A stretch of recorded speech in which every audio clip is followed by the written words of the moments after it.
All right, this is that moment of truth. This is that moment of truth where we find out if the internet up. It looks like where's Rockfin? Oh, I think YouTube might have beat out Rockfin today. Maybe I haven't seen it yet. Oh, there's always a delay, folks. I've seen it. I've seen it. Now, where is the Rockfin at? Where is up? There's the Rockfin. I'll call it a tie today. I'll call it a tie. I think tie's fair, but because I mean I go back and forth. You know how it is. What's up, everybody? Happy Monday. It's Monday. I hope you had a wonderful weekend. I hope all your dreams came true. Really, if you had dreams, hope you nailed them all. I really do. I doubt that's the case, especially in the state of the world the way it is. But got to keep trying. All right. Shout out to everyone who makes this show possible. Our friends over at Indie Left. Indie Left is the only place to find all the articles and vids from all the content creators you know and love. They got a platform. They update it twice a day to find out everything they got going on and to subscribe to their Discord community. The rocking out on Discord. Go to independentleft.media. And I want to tell you about an event happening on May 22nd. On May 22nd, the U.S. Solutions Summit is happening. You can find out more about that event at ussolutionssummit.com. It is a panel that starts at 4 p.m. Eastern, 1 p.m. Pacific, over on KRTD Media. That's KRTD Media. You can follow them over on the YouTube and all the socials. The live stream starts at 4 p.m. Eastern, 1 p.m. Pacific. And there's a bunch of panels addressing all of the ails of the world and how we can start, hopefully, finding solutions to these problems. Justin Jackson's going to be there. Graham Elwood's going to be there. The Hard Lens Media crew is going to be there. The Convo Couch crew is going to be there. Steph Semirano is going to be there. Jimmy Dore is going to be there. I'm going to be there. It's going to be a really exciting event. And you can learn more about that event at ussolutionssummit.com. That's ussolutionssummit.com. And again, that's on May 22nd, beginning at 4 p.m. Eastern, 1 p.m. Pacific. And another quick announcement here. Nothing totally confirmed yet, but we're working on this. Our friends over at ZT.com, ZHITEA.com, the Ron T, it's almost done. Fingers crossed. The Ron T, it's happened. They've been experimenting. The goal is a highly caffeinated tea. Anyway, should have some news on that soon. I get to sample it first. So once the tea's available, it's going to have I'm going to be like, I tried this tea and I'm on board with it. And if it doesn't have the same punch as a cup of coffee, I'm going to have to let them know. The goal is that you get the refreshing taste and feeling of tea, but the same jolt in the arm as a cup of coffee. So we'll see. We'll see if that mission is accomplished. They are the tea experts, not me. I'm just going to be the tester, if you will. Anyway, without further ado, let me bring in my guest today. So behind the scenes at Get Your News On with Ron is a guy named Joseph Cicada.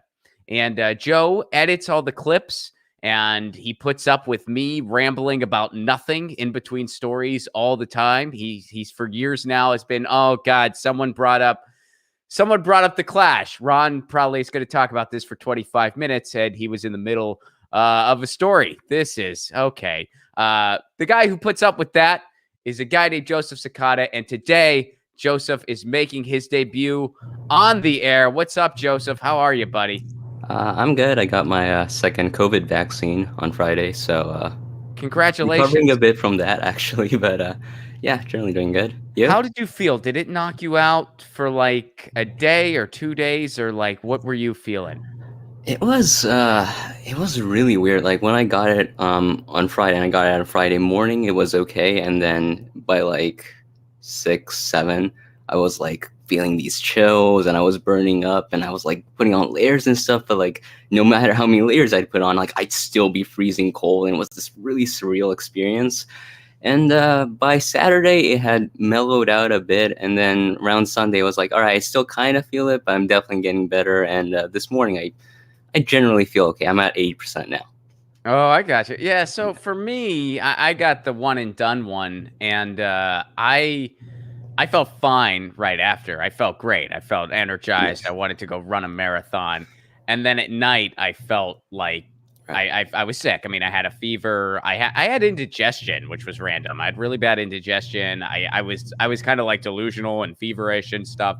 Then I woke up the next day and I just felt like a dude who didn't sleep at all the night before because he had a fever. Yeah. And then the day after that, I felt, totally fine. So You got the Johnson and Johnson, right? yeah, Yeah. the one and done J&J. So yeah, I think that's kind of the typical story most people have. But I want to start here today. So last week, I want to say it was last week. Maybe it was even further back than that. But last week on the show, we covered a story that validated all of the digital rights activists in the frickin' world. Well, at least in the United States. But we'll go with world. Why not? It sounds better. When we found out that opposition to net neutrality was faked, and this was discovered by the New York Attorney General. They did an investigation. There were a bunch of anti-net neutrality comments submitted to the FCC's website. This was the second time around when the Trump administration repealed it, and Ajit Pai and all those folks. Well, guess what? They were all fake. State Attorney's General Office reached an agreement, millions in penalties on third-party services that generated the comments. So it was potentially up to 18 million, I think, was the number. It was about 18 million comments that were just fake. They weren't real. Okay, here we go. In total, about 18 million of the 22 million comments sent to the FCC during the debate over net neutrality were fake. The investigation found. And they wanted, so they were like, repeal net neutrality. Keep in mind, 83% of the American public is in favor of net neutrality. That's across the political spectrum. The other 17% either works for big cable or might not be aware of what net neutrality actually is. You hear a lot of people, defining net neutrality in a way where that's not what net neutrality actually is. So all these comments were fake. Now, we covered this story. We're not going to rehash all of it. Yeah. But, Joe, you pointed out to me there was something that I forgot to mention that was pretty important. So I wanted to start there today, and I wanted you to let everybody know. What was the part that I forgot that's real important for people to know? Well, the part you forgot is that the fake comments were not just fake comments. They were fake comments that were posted with real identities attached to them. And we're talking about, like, whenever you post to an agency website in this public kind of manner, you have to use your real identity and you have to provide your real mail address. And basically, these conservative, conservative is, well, it's not necessarily conservative, I suppose. Let's just say anti-net neutrality people took the data that they had, and they probably got this data in a legal manner, because whenever you sign up for something, you might say, hey, I agree to this policy, and you probably don't read it, but that policy might be saying somewhere in the line, in these really small letters, oh yeah, we can use this for other things. We can sign you up for these other things.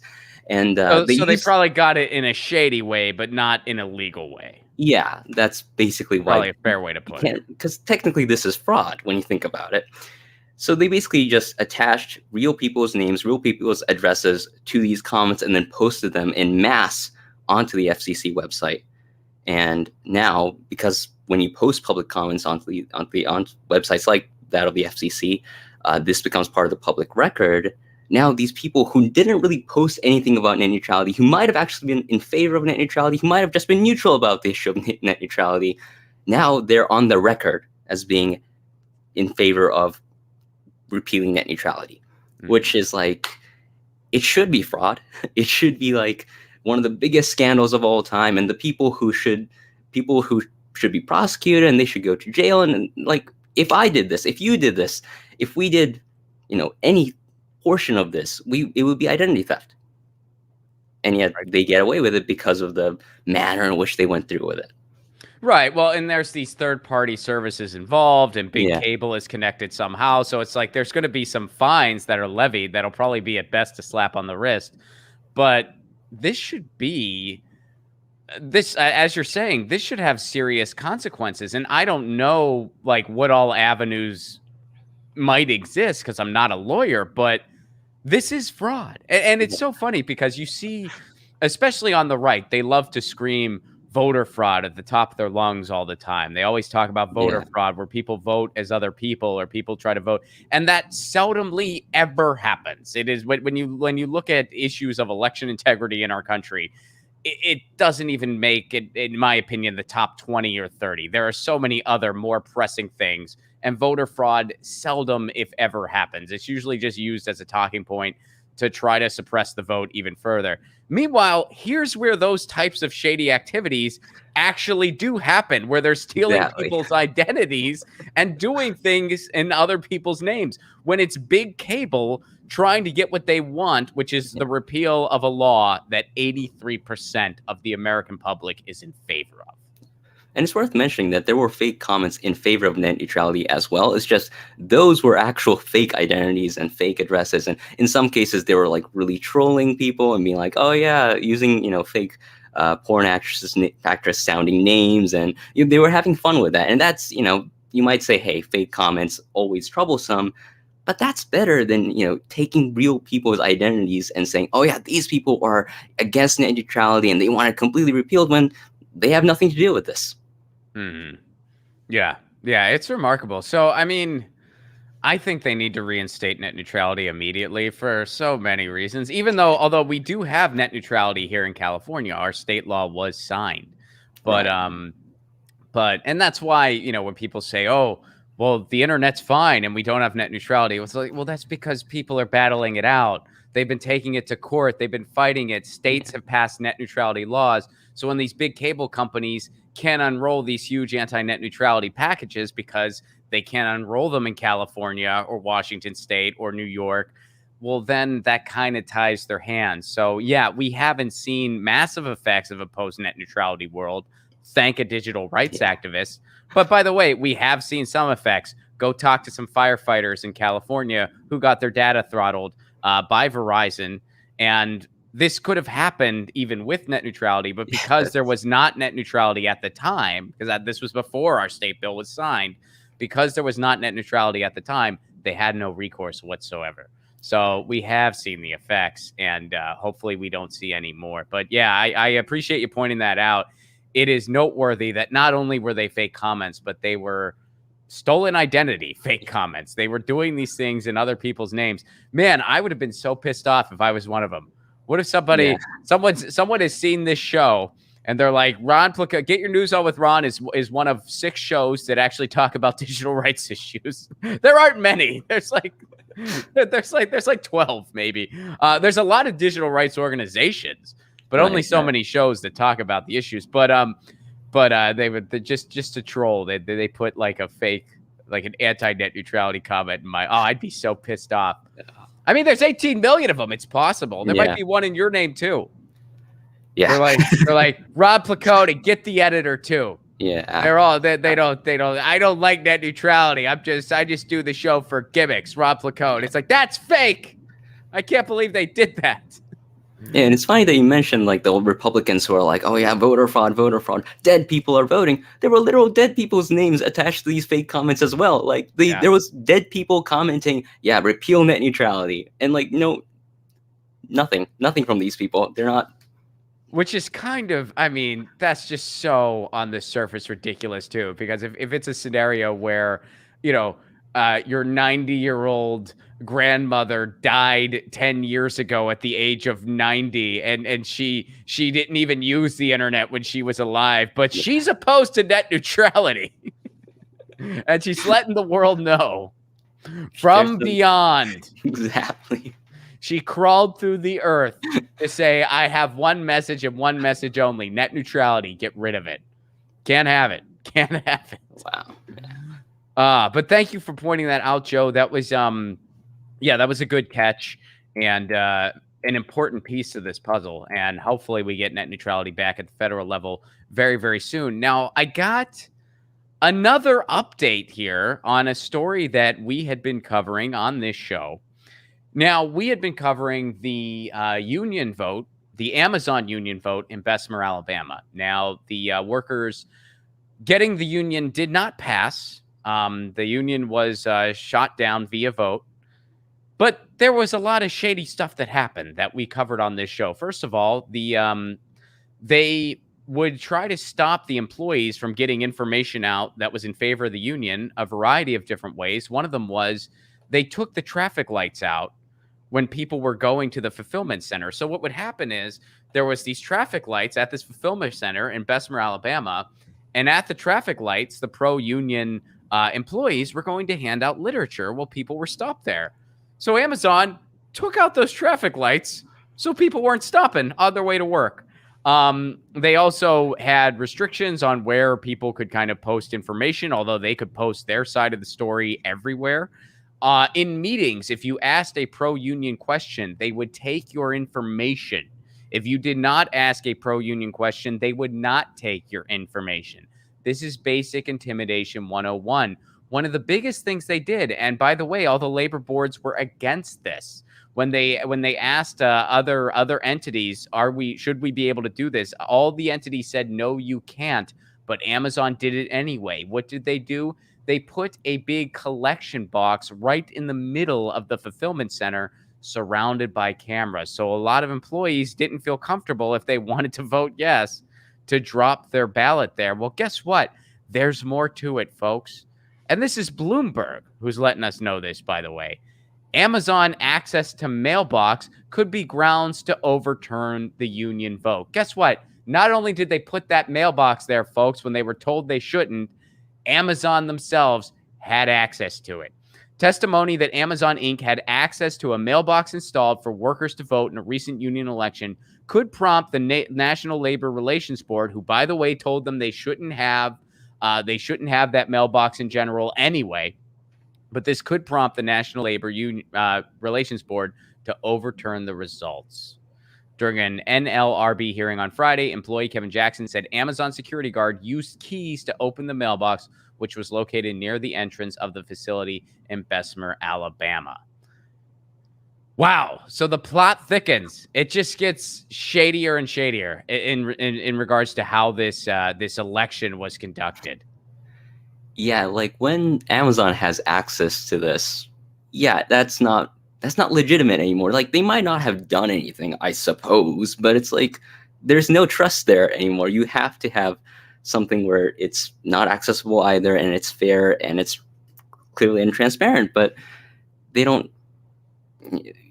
Yeah, I don't see how they can uphold the results in this current manner. Like, yeah, I mean, and we don't have any conclusive evidence that they did anything directly. I mean, all these things that we're mentioning, these are certainly putting your thumb on the scale big time in a very corrupt manner. But as far as did they actually mess with results, we don't have any conclusive evidence of that. But randomly, a big dump of votes that were like 95% no all randomly occurred on two specific days. All these big dumps that were 95% no votes, they all occurred on these 2 days. And as we're finding out now, Amazon had access to this mailbox. So yeah, we don't have anything direct. We can't say 100% certainty, yes, they did this. But I mean, there's enough red flags that we could map out a frickin' marathon around the entire city of Bessemer. There's enough red flags for that. So yeah, they got to overturn this thing and redo it. That's what I think. Yeah. Yeah, it's like some of those practices though, like they're legal, aren't they? Like sure. Oh yeah. Intimidation, it's like we should have more rules, I would say, in this regard, where we say, look, there's certain things that you like. If you want to spread the whole, you shouldn't unionize, and here's why you shouldn't. Okay, fine, but there's certain things that you can't do. You can't do the intimidation tactics. Like that should be right. We should find a way to regulate that, I think. Well, here's the catch-22, man. You know what would help stifle those practices and bring about better practices? A workers' union. It's kind of like it's like one of those should felons have the right to vote? By the way, felons don't get to vote on this. You know what I mean? Like it's kind of one of those like, well, a union would really help with this. But in the meantime, we're going to try to make sure you don't get a union. And there's nothing you can do about all the things we can do to try to make sure you don't get one. But too bad you don't have a union that could help you. It's insane. It really, and you know what, man? Let me ask you a personal question, and I want to ask you more about just how this has all been for your era. But as somebody who is about to formally enter the workforce, you graduate next month. Yeah. Yeah, congratulations. Thank you. Well, I guess I mean, I don't want to jinx anything, buddy. You got to pass. And, you know, I I mean, think you I will. probably, I think you will. I mean, you probably have finals coming up and you're dicking around on a YouTube show with me, but I'm True. hoping you're, but how does it feel as when you see stuff like this in the world and you just kind of look at the world around you? How does that make you feel as someone who's about to formally enter the workforce? I mean, I have mixed feelings about it, I guess. You don't feel I'm great? no, no, no, not great is a little too strong. Maybe, maybe that, but great, no, that's way too strong. But yeah, I have friends who who are already in the workforce right now, who are in unions in some cases, who are trying to unionize in other cases, and yeah, it's all over the place in some ways. Yeah, it's and some of their stories don't really fill me with confidence. Like I have a friend who, even in a unionized position, was just like treated horribly, couldn't get the hours. Well, she got put in extra hours when she was trying to balance things with community college. And she tried talking to the union reps about it, but they really didn't do anything for her in the end of the day. And, she went back and forth with the union rep and her boss, and like things got out of hand. And then eventually she just got terminated. And she was like, well, what the fuck? And then she started trying to get in touch with the union, and the unions were ignoring her. So it's like, I'm in favor of unions as a concept in general, but it's like at the same time, like I also know the reality that it really depends on where you are, that not all unions are effective, and that, some of them just fill the pockets of the union reps in the end of the day. And, Oh, absolutely. it's this cycle where I'm like, when I'm choosing where I work, or when I'm trying to get a job generally, it's just like, how am I going to balance all of these things? And then on top of that, you hear friends being like, well, we tried a union effort and it didn't go anywhere. It's like, oh, that's that fills me with a lot of hope. That's cool Yeah. though that I mean that those efforts are happening. Yeah. Like that there's people in your generation who are trying because I think that that's the only way to kind of rebuild the unions. I mean, what you're pointing out as far as the state of a lot of unions, that is true, and that's through a decades and decades long effort of defanging unions that goes back to before either one of us were even born. Right. And that's what, and so they put people in charge of it that they know are going to kind of serve the CEOs instead of the workers. I mean, that kind of stuff does happen. Does it happen all the time and everywhere? No. But does it happen? Yes. And Yeah. that's through a very concentrated years and years long effort to defang unions. And the only way you're going to reverse that is when you just rebuild it from the ground up. Right. And it's prompted some of them to at least start looking at the history of how we got to where we are. So it's, in that sense, I guess there is hope. But then you start looking at things like the future of automation, that that freaks me out a little bit too. And I'm like, well, how is that going to affect the work for the rights of workers? Well, I mean, all of the above is part of the conversation. Right. I mean, it's like automation is part of the conversation. Like workers' rights is part of the conversation. I mean, it's all, and of course, like the digital landscape that we're all a part of is part of the conversation too. I mean, when you bring technology into it, as much as automation is part of the conversation, well, so is the digital landscape that's really reinventing the different ways that people work and what it means to quote be at work. I mean, Yeah. we've seen that especially with this pandemic. So yeah, it's it's a lot, dude. Yeah. It's a lot. I just make sure you list some good references, Yeah. Joe, and you should be fine. Yeah. But so I want to go here next. Just to let everybody know, on Wednesday, Jennifer Jaje is going to be on the show. If you remember Jennifer, she is a Palestinian actress and comedian. She's brilliant. She's one of my favorite comics in all of LA. So I'm really looking forward to having her back on the show. And that show, we're really going to be talking a lot about what's going on in Israel and Palestine. I try not to use the word conflict anymore because that's downplaying it. I mean, it's like it's not. It's a brutalization. It's a massacre. I mean, Israel has all the military might, and they are crushing the Palestinian people. Yeah. Calling it a conflict is really downplaying what's going on, and it has been refreshing. So the story I want to share today, it has been refreshing to see so many people coming out and saying these things and coming out for Palestinian rights and calling this for what it is. And, Joe, I live in a part of Los Angeles called San Pedro, which you are familiar with. Yeah. And it is a port town and a dock town. That's a fairly lefty town. There's a kind of big dockers union that's been around for years and years there. And there's a progressive newspaper in town, and it's on the water. And I'm also an Italian American, and I like to go over to Italy and see my family. It's something I enjoy. I've been practicing my Italian during this quarantine, and so I wanted to share this story today because there's also a kind of lefty dock town over in Italy called Livorno, and here's what happened over in Livorno. Italian dockers refused to load arms shipment to Israel in solidarity with Palestine. After discovering that a shipment of arms destined for Israel was arriving in Italy's ports, workers refused to load the ship in support of the Palestinians fighting for their lives against Israeli occupation. Now, keep in mind, this is the Israeli government brutalizing the Palestinians. This is the right-wing Israeli government brutalizing the Palestinians. So when people criticize, that's what they're criticizing. They're criticizing the right-wing Israeli government. So now the union did in fact declare that its members would refuse to load or unload the ship in Livorno, but the ship's itinerary did not include loading or unloading there. Okay.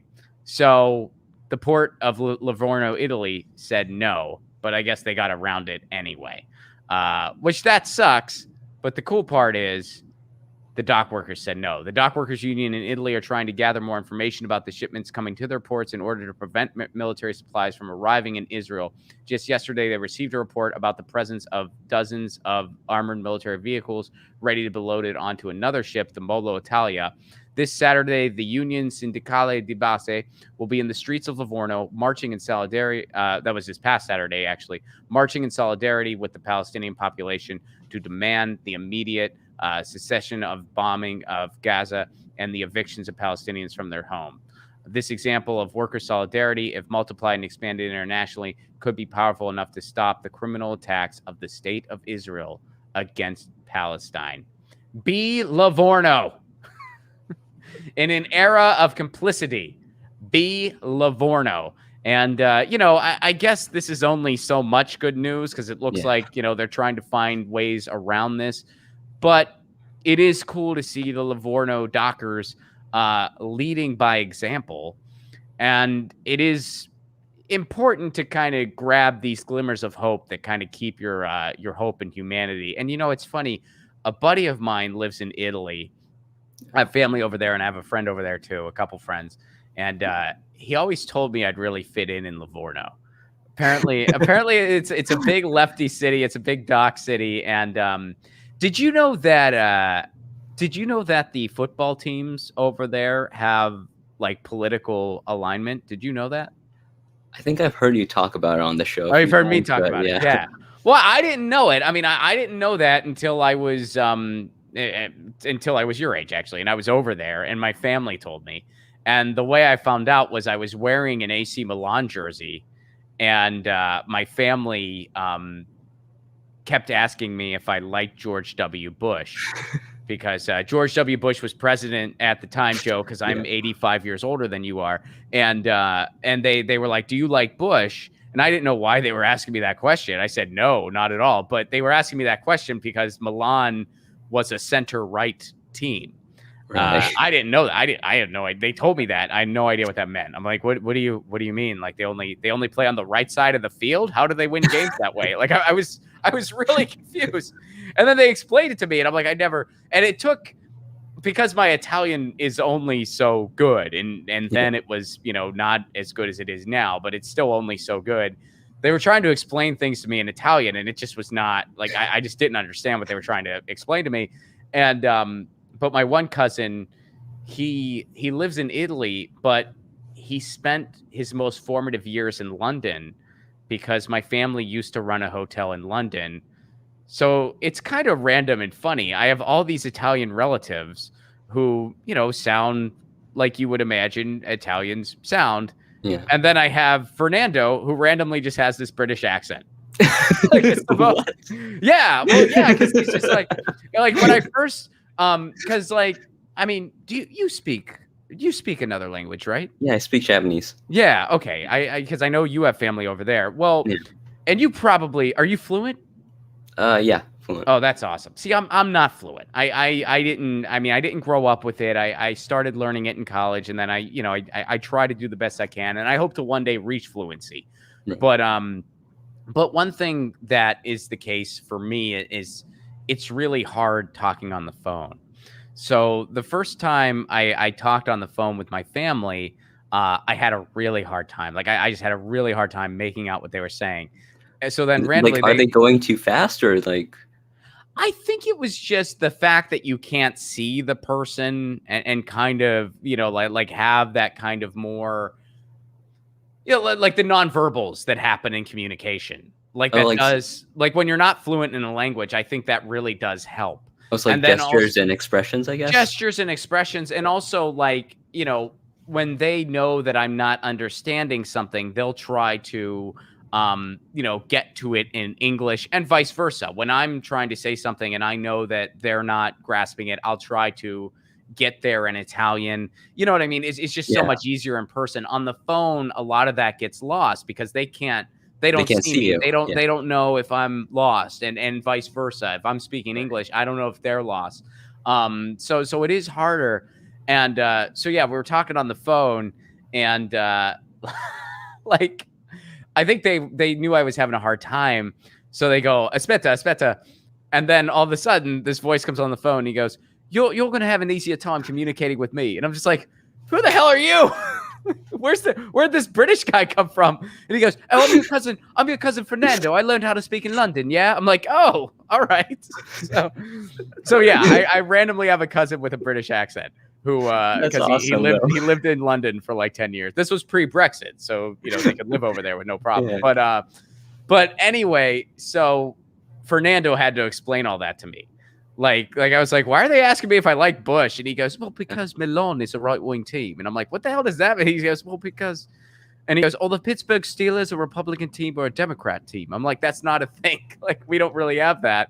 Although I guess we do a little bit with some of our soccer teams. Apparently we do, like a little bit. Apparently we have it. But yeah. So anyway, I didn't know that. The reason I bring all this up, Livorno is like the big left-wing team. Oh. Livorno is like one of the big left-wing teams, and Napoli, which is one of my favorite teams, they're also, I believe, one of the big left-wing teams as well. I don't like them just for that reason. I like them because that's my family's team. And when I wore my cousin, after I wore that AC Milan jersey, he goes, "Never wear that in a Tuscan area again, unless you're in Milan. Don't wear that." And he gave me a Napoli jersey instead. And he goes, this is way better. And I'm like, all right, Napoli's my team. And whenever I wore that shirt, everybody was so nice to me. It's like I was totally in the know. And then they were just like, how do you have that? And I was like, Mia Familia. Because they knew I wasn't Italian, But yeah, I would always wear the, and then they would like help me speak. They'd help me get better at Italian. And they would tell me that I was doing a really good job, even though I knew I wasn't, and they were just being polite because they liked my shirt. But it was a good time. How does that happen, though? Like, teams getting politicized, like, in Italy? My guess is it's based on who owns them. Really? That's my guess, because, well, I mean, Milan is considered a right-wing team. They are owned by Silvio Berlusconi. Okay. So, and I don't think it's like super like I'm pretty sure it's one of those things, like I explained to my cousin, the reason I like Milan is just because first of all, I didn't know about this Yeah. geopolitical thing. I didn't know that was a thing. And in the United States, like I don't think anyone would make that association. I think if I was wearing a Milan jersey in the United States, people would just think I'm a guy who likes football, Yeah. Um and but that is Berlusconi's team, so they are able to typically buy a lot of the best players because he's very rich.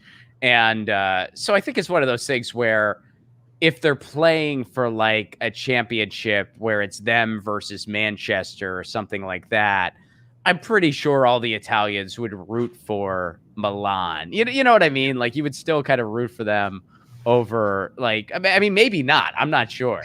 But I don't think it's like super. I don't think they're like crazy militant about it. But yeah, like their hardcore fan bases, also share those political views typically, to my Is it sort understanding. of based on the regions too, or is it more about the owner?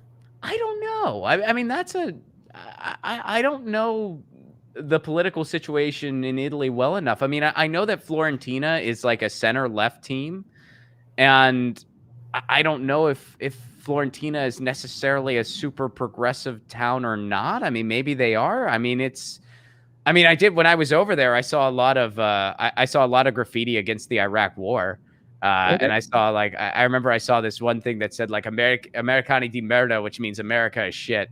And I thought that was so cool as like a 20-year-old who was super opposed to what the American government was doing and was just like, Right. I'd only been awake politically for like a year or two. I thought that was really cool and I took a picture of it. Like I showed it to these were back in the day where you had disposable cameras and you would get them developed. You may have Okay. I'm not never. that old. I'm not Yeah, that no, I young. know. Oh, really? Okay. Yeah, we No, had I don't those know. from my Like, generation. oh, Like we might really? be the last generation to experience it, but You have to have been. Yeah, how yeah. old are you? I'm 22. Why were you hesitant to answer that? You're 22, man. You don't have to. You can answer Yeah. that honestly until you're over 30. No, because sometimes I have to think about. I'm like, oh yeah, I'm past my 20s now. Because like there's a part of me that's like, oh yeah, I'm still like a teenager, doing whatever. And it's like, wait a minute. No, you're in your early 20s. We're trying to find a job. Let's get concentrated. We got stuff to do. It only goes faster, my young friend. I still feel like I'm your age, and I am not.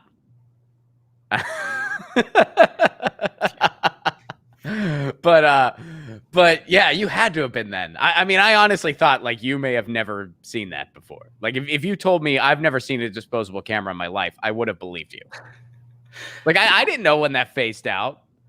Yeah, it's weird because sometimes, like I've met people who are like a lot younger than me, who are like 10 or something like that, and I'll be like, oh yeah, I used to watch that show on a VCR, and they'll be like, what's that? Or Oh, or sure. yeah, and I'm like, you don't know about the tapes, and they're like, oh, are they like, Wait, you're old enough for that? yeah, because Really? yeah, the VHS tapes, yes, Okay. All yeah. right. I would not have. All right. I mean, I guess. Yeah, because we made the transition to like DVDs in like the early 2000s, and like by that time I'd be like a kid who's semi-aware of what's going on around him. Yeah, I guess. Yeah. Yeah. You would have been at like the tail end of that. Yeah. Okay. Yeah. No, that makes sense. I mean, I remember because I still remember when I first started getting into DVDs. Yeah. Okay. That makes sense. Yeah. You would have. It blurs together a little bit, but yeah, that makes sense that you would have been like the end of the VHS era. Yeah. So you're the end of a lot of that stuff. Yeah, basically. Interesting. Yeah. Well, yeah, I had to get the pictures developed. And I Right. remember like it's funny, like my family's looking at the pictures and they're just like, "Oh, that's like the David," and that's although you can't actually take pictures of the David, so it was just pictures of the museum. Yeah. But they were like, "Oh, that's so cool. That's the Coliseum. And then they were like, "What is this?" And I was like, "That says America shit. People are opposed to what we're doing around the world." I was so proud of that picture. But anyway, hey, Viva Livorno. I know it's not enough, but it's it gives you a little bit of hope and humanity. Yeah. So I wanted to cover that story today. And again, on Wednesday, we will be doing a much more extensive episode on everything on the brutalization that is going on over there right now. So let me see what else I have on the docket. And then, oh, here we go. We got to follow up on this because this is happening on Wednesday. Speaking of things that are happening on Wednesday, this is happening on Wednesday. There is a strike. McDonald's workers will strike for $15 an hour in 15 cities. Here's the list of those cities, by the way. Let me hold on. Let me scroll over to this. McDonald's cashiers and cooks in 15 U.S. cities will strike on May 19th, excuse me. May 9th is in the past, but May 19th, that's coming up. And here is some of the cities. Los Angeles, I've heard of it. Oakland, Sacramento, Miami, Tampa, Orlando, Chicago, Detroit, Flint, Kansas City, St. Louis, Houston, Milwaukee, and several others. McDonald's workers have been organizing for $15 an hour minimum wage legislation since 2012 when they first launched the Fight for 15 movement. So there are strikes coming up. And I hope they get everything, even though $15 an hour is not even enough anymore. It's basically symbolic at this point. It needs to be even higher. But I still, I hope this strike is very, very successful, and a strike is coming up. And you guys know me. I stand for two things: love and a general strike. Joe, do you stand for those two things? Yeah, I stand for both of them. I'm like. It'd be funny if you said general strike, but not love. You're like, my generation, we've not been sold on love yet, really. We don't even think it's real. Yeah, we're still exploring it. Yeah, but I don't know. I feel like over the years I've gotten less optimistic about a general strike. I always admire you for your optimism in that regard. Thanks, Joe. Well, it's not going to be easy. And I openly admit, I don't even know all the nooks and crannies that are involved. Like every T to cross and every I to dot. I mean, I can't even list them all. I don't know anyone who can. But I just think, there's no other. What other option is there? Like, what's the alternative? I don't know, Ron. But it's like, to see a general strike happen, you have to see like organization on the ground, and like slowly building up in a manner where it's like, yeah, this is going to be like a national thing, or even a statewide thing would be significant at this point. And it's like, I'm not really seeing it. And then I want to hear your opinion on this, but don't you think there's like a little bit of a limited time period, like a window of opportunity for this thing? Like, because I would argue that when automation like really starts kicking in, when like Amazon starts really replacing their workers in their areas with automated machinery, and McDonald's goes down a similar path. I think fast food will definitely go down a similar path.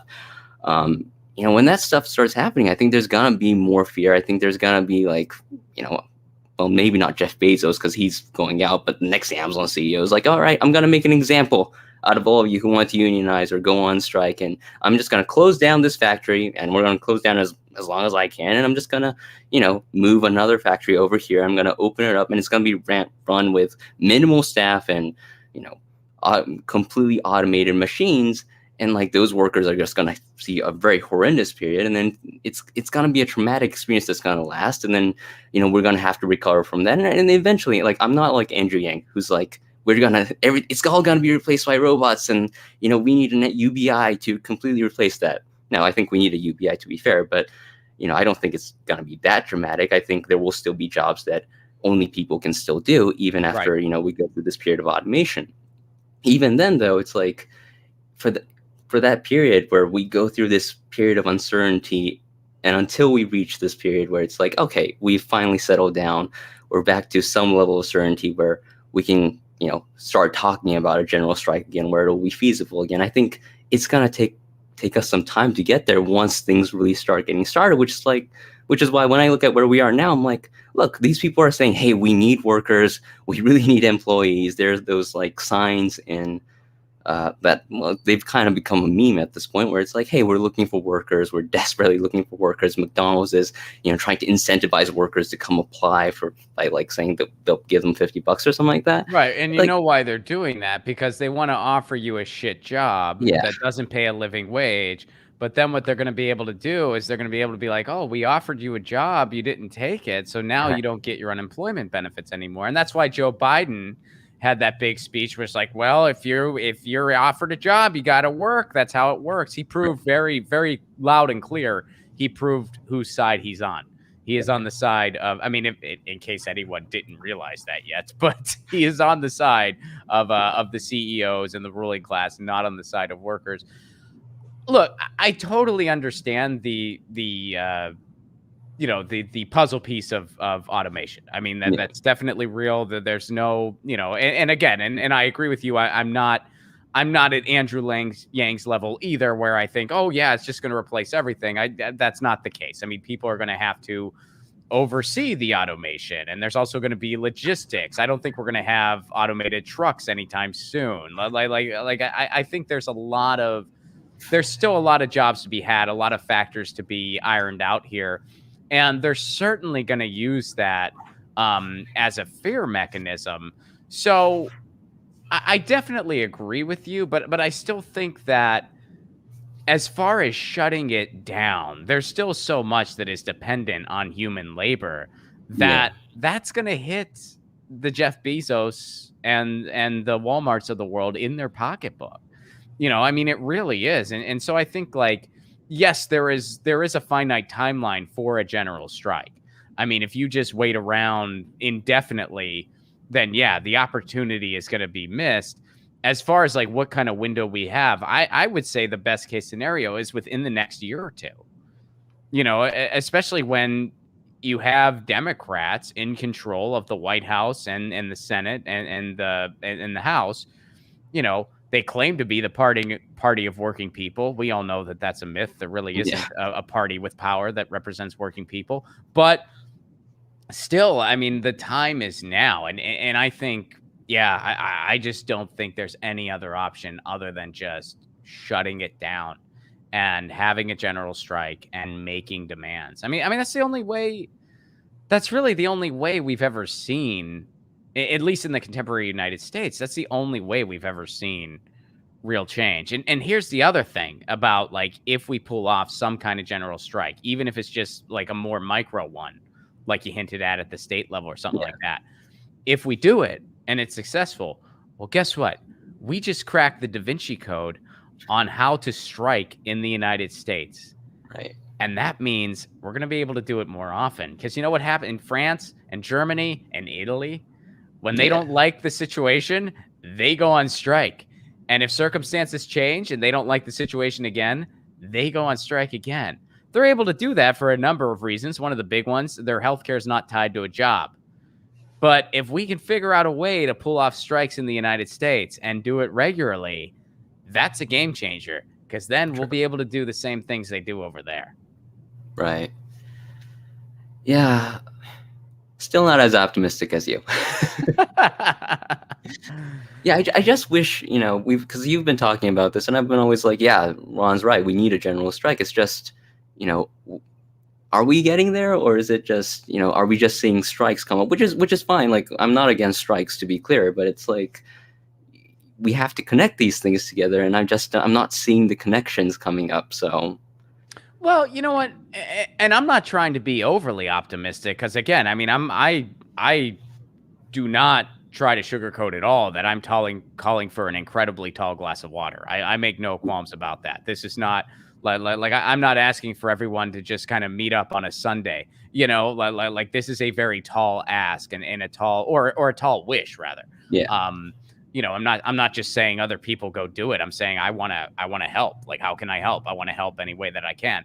But you have seen massive amounts of civil unrest in various capacities via Black Lives Matter and even this weekend, another uplifting thing. I mean, we talked about what happened over in Livorno.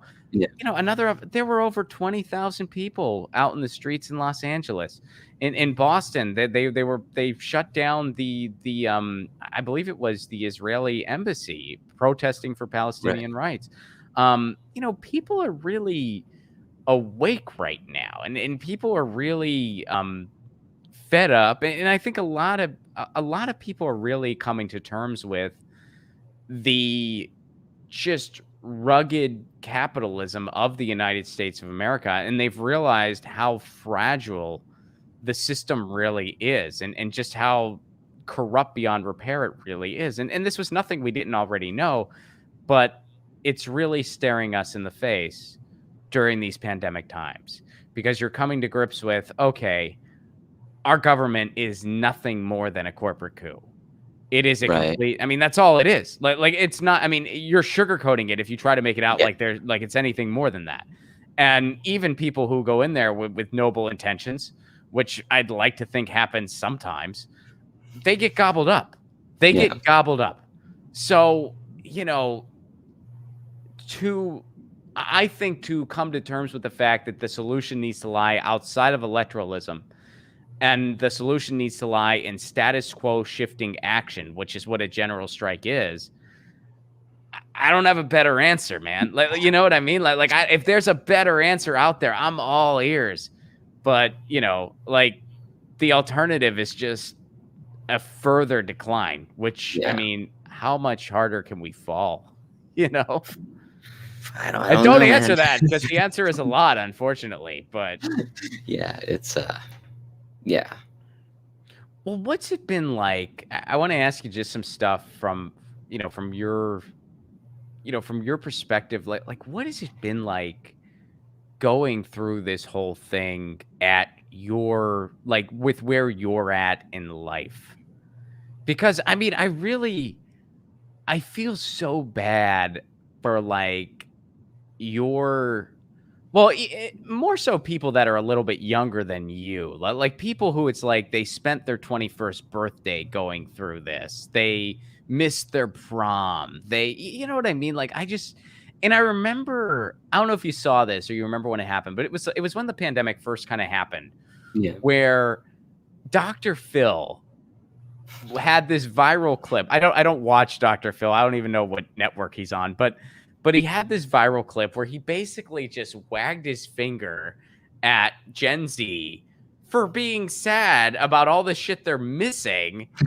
And he's just like, now looky here, there are more significant things than your dance. And it's just like, dude, what is your problem? Like no one's saying that the entire world isn't suffering right now. Everybody knows that. And everybody knows there are housing insecure people. There are food insecure people.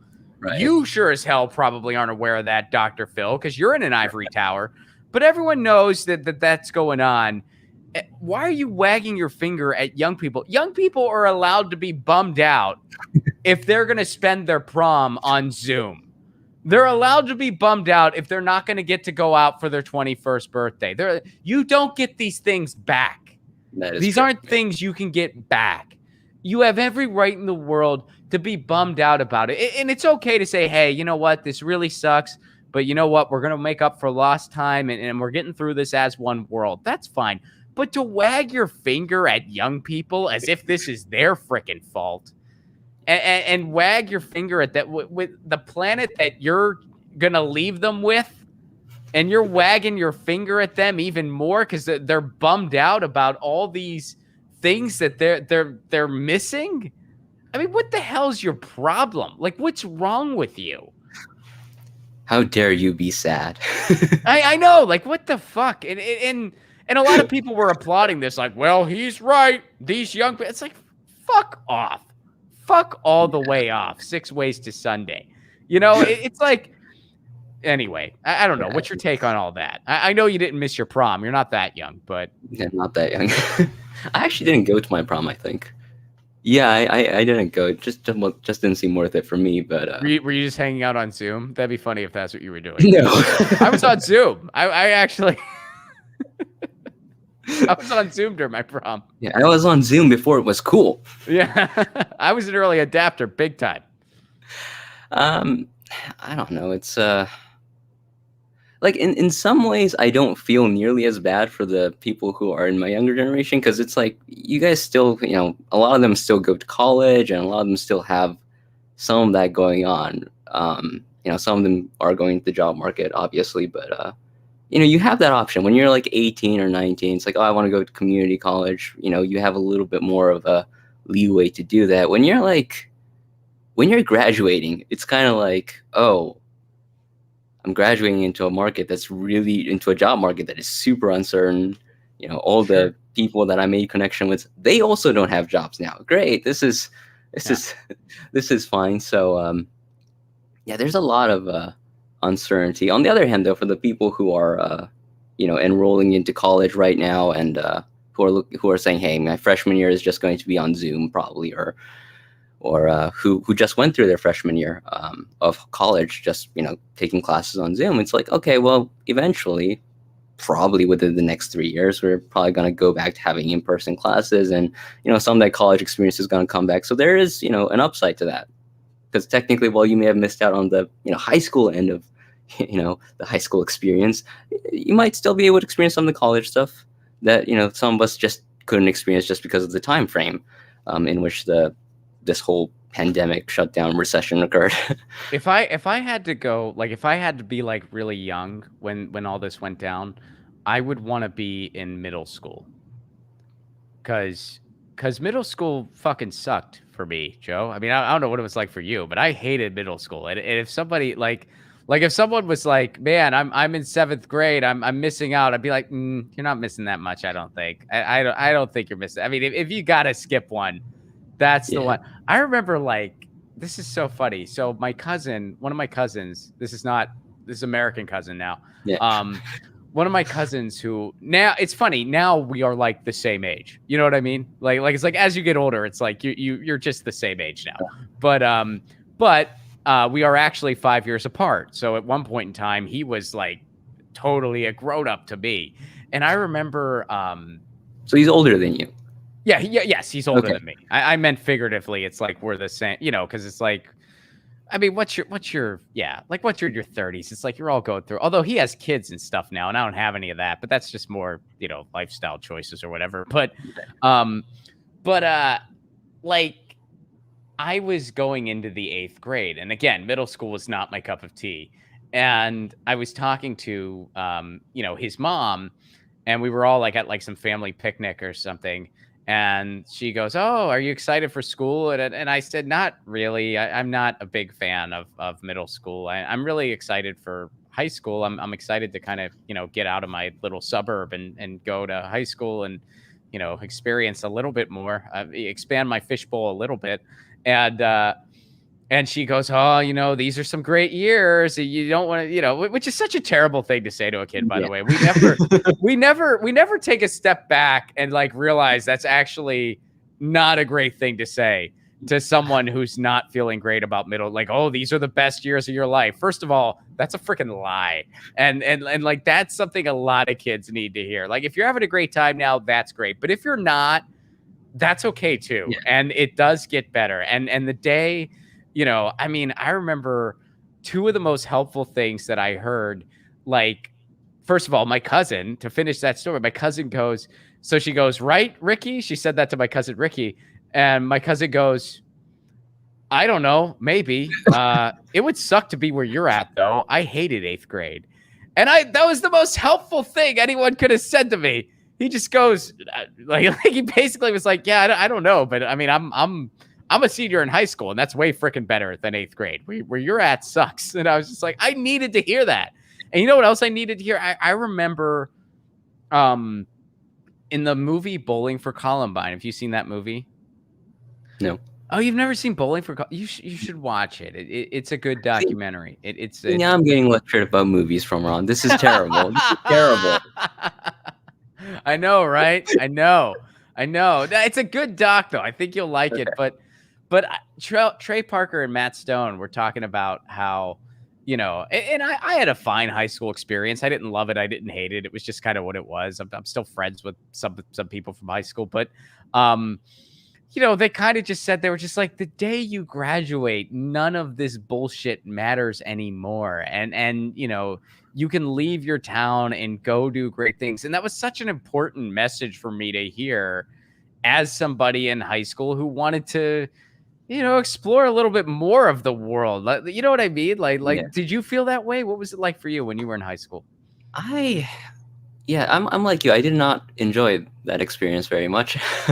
Yeah, like I didn't think it was necessarily that well. I wasn't a very good student to begin with, but that's slightly different story. You weren't a good student? Not really. I'm like, I wasn't like a delinquent or anything like that, but I just didn't really care about any of it. So it was Mm. like, and the teachers could tell. They're like, this kid does not give a shit. He really does not. He does not care. And it's like, and then there will be brief moments where like, oh, I find this topic actually interesting, and then I'll actually engage. And the teacher will be like, where have you been this entire time? I'm like, I've been in class all the time, haven't I? And they're like, no, no, no, no, like spiritually, you look dead inside most of the time, dude. And I'm like, nah, that's not true. I'm present. But then like I'd ask my friends, I'm like, no, you have permanent senioritis. You look like you're a Oh, yeah. senior in high school all the time. And the only time that didn't apply was like the last month of high school, where someone was like, oh yeah, you're a junior, right? I'm like, no, I'm graduating next month. And they're like, really? Huh? You don't have that whole senioritis vibe going for you. So Yo, yeah, it you must have been are terrible. in I think the colloquial term for it, you are an old soul. I guess so. You are an old soul. I mean, first of all, you're calling me an optimist. I mean, you're 22 years old. You're calling Rob Placone an That is optimist. true. That is true. You're and you had permanent senioritis in high school. Yeah, you're an old. Now, did that change for you in college? Did you, because you're studying something that you're more interested in now? Kind of. And like part of the reason why I end up so I'm a political science major in college right now, but part of the reason why I chose that was because no other, like, I had no chance of getting anywhere with the other subjects. Like, I was terrible at the sciences. I failed chemistry once, so I had to actually repeat that. You know, wasn't really great at math. Kind of strong in the English area. Did all right in history when I didn't have bogus history teachers. So I was like, all right, you know, maybe political science. We'll see where we can go from there. And then I started taking the classes, and then was like, okay, I actually enjoy these classes. I actually find them interesting. I want to actually engage with the content. And when you actually have that kind of freedom, which you get to have in college and not in high school, then yeah, I've started to enjoy it a little bit more. It's like, you know, you have more freedom as an adult too. So it's like, I definitely enjoy this more than high school. Yeah, I mean, Yeah, for me, I didn't really, and there were like glimmers of exceptions. You know, like there were certain classes, and even going as far back to grade school, that I really liked because I had good teachers that really kind of pulled it out. You know what I mean? right, Like I had a really good English teacher in middle school that really, you know, helped me a lot. Like and I kind of developed more of a love for learning and a love for literature. And in high school, I had a little bit of that too, but it wasn't until college that I really loved just learning in the academy sense. I mean, I always enjoyed learning, like just as a human, but you know, learning and school aren't always synonymous, as right. I'm sure you would relate to based on, you know, the way you describe your experience. And but come college, that really changed a lot for me. And I really, like, I loved college. Like, I really liked it. And I liked graduate school too. I liked undergrad even better. What are you going to do next, man? You graduate in a month. What are you going to I do next? I wish I knew, Ron. Wow. Are you And thinking about grad? You told me at one point you were thinking about grad school. Are you still thinking about it? yeah, I thought about it, but I might go back in a year or two. But it's in that area. It's like, well, you know, I thought about it for a brief period and thought, hey, maybe if I start applying now. But then I talked to you know professors and whatnot. They were like, yeah, we don't know if you should. And Why were they yeah, saying that? well, Just because of, because like my general what I originally wanted to do when I started getting involved with political science was look, you know, maybe journalism is a future path, maybe media is generally what I wanted to get into. So a lot of my activities were based on that. And like when I would talk about it, they were like, look, you know, we know that the job market is kind of shit right now, but you know, if that is a direction you want to go, look, this might be a good opportunity. There are definitely, you know, new startups out there that are still surviving this and are finding new opportunities. And look, if you can find a way into those experiences, you might get an experience that you can't get anywhere else or at any other time. So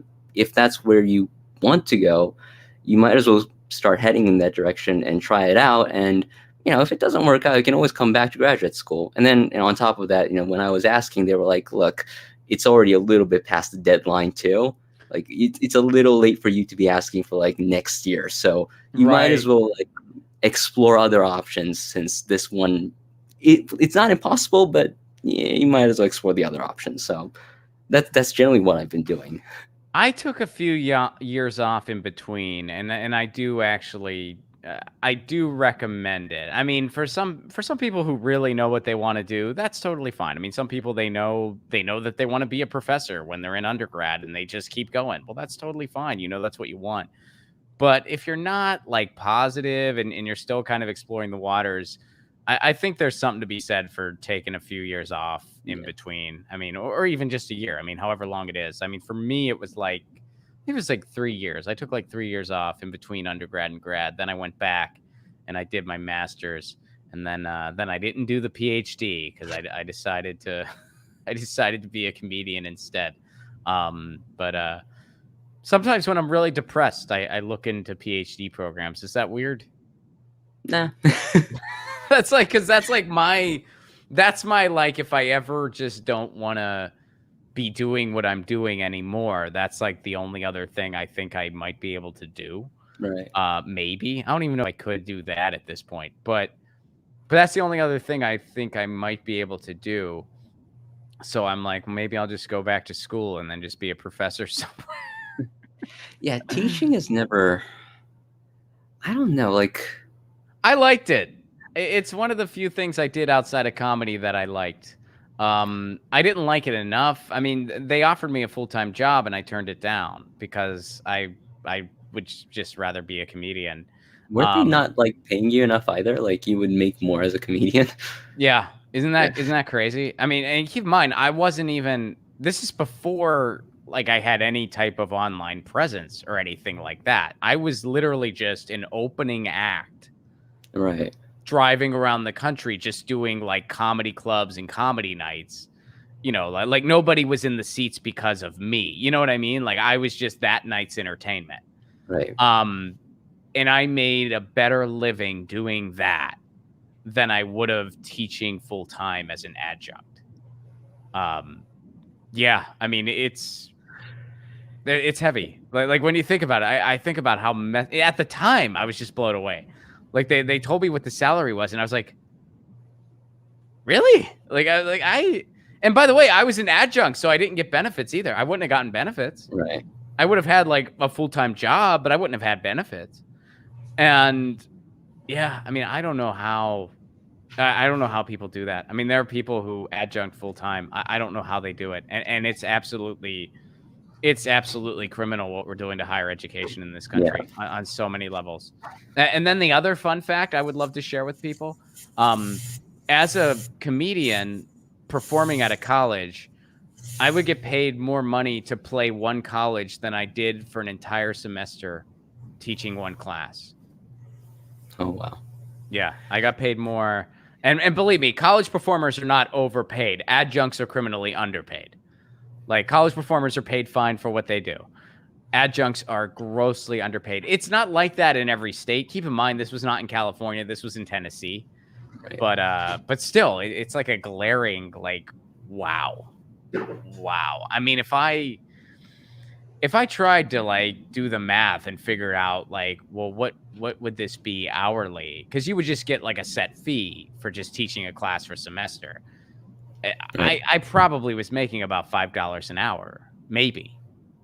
I mean, it's nuts. I mean, it's absolutely so go to graduate school, Joe, and you too. I mean, the one nice thing, awesome. You too could do this someday. That's what my master's degree did for me, Joe. I mean, the one nice thing about, if I had gone down the graduate school path would have been that there would be a level of certainty in my life where I'm like, all right, I'll be going to grad school for another. You think that, Joe? I hope there'd be certainty as long as you're in school. There's certainty, but once you graduate, I'll tell you this, man, and take this for what it's worth. But I'd recommend trying to make sure you get funding. Yeah, that's like try to make sure you get funding, and it's not impossible to do, even with the state of the world right now. It's not. I mean, I applied to a nice handful of schools. Some of them offered me funding, some of them didn't. So I went to the one that offered me funding, and I do recommend that. Yeah, I highly recommend that. I mean, you'll get a stipend that's enough money to survive, and you're not going to go into student loan debt. basically, yeah. You know, I mean, so I do highly recommend that. And if you're not totally sold on it, maybe that'll be a factor in your decision. Like Right. you know, throw it out there, see what sticks. And if people offer you funding, then it's like, all right, I'm going to go for it. If they don't, maybe shelf it for a little bit more. Who knows? But Yeah, yeah, I that's don't the know. thing that like every professor I asked about was like, make sure you do something about the funding because like we Yeah, don't you want you got to. going down the path of student loan debt. Like that's not worth it. It's Like brutal. yeah, and there are Yeah, I mean, programs that they have going on for that type of thing. So they're like, yeah, you oh should check yeah, that out if dude, you really want to. you'll get an RA or a TA or, you know, and then you'll find out maybe you will like teaching. You might Yeah, get a teaching assistantship. You might find out you love it. You might find out you hate it.